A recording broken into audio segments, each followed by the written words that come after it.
A new lawsuit says that migrant children being held in detention centers are being forcibly drugged without their consent. This is just one part of this larger story on how awful these children are being treated. Here again, as I mentioned before, we're looking at Trump. We want to discredit Trump. We want to go after him. Plenty to discredit, plenty to go after. But to say here and not be honest about the fact that the ACLU came out with a startling report that talked about how bad the Obama administration had trampled on these kids for 8 years. Now, I look at this, there's no question that this is a bad deal. They're forcibly giving these people, they're giving these kids drugs to hopefully calm them down.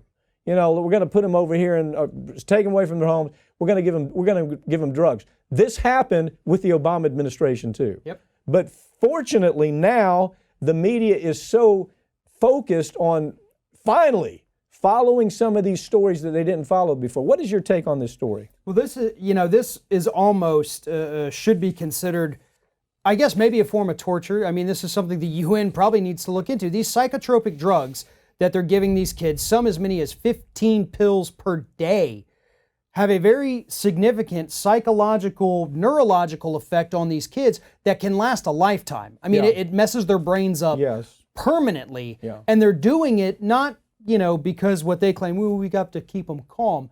It's to make them more compliant and easier to handle. It's a chemical straitjacket is what it is. Yes, it's a chemical straitjacket. And the problem is they know that the latency effect in the way that a child's brain develops, that there are huge implications about what they're doing here. Now, I want to back up and say, this has always gone on. This is going on for the last 8 years in the ACLU report.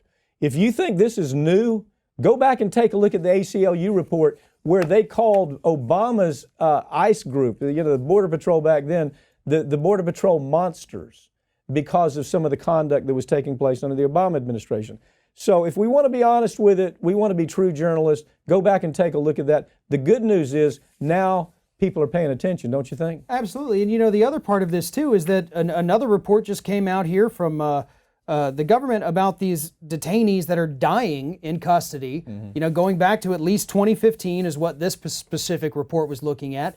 And they're dying because of inadequate medical care. And this is across party lines. All presidents, Democrat, Republican, are doing this. They're dying because of poor medical care, but only now does the media care about it. Yeah.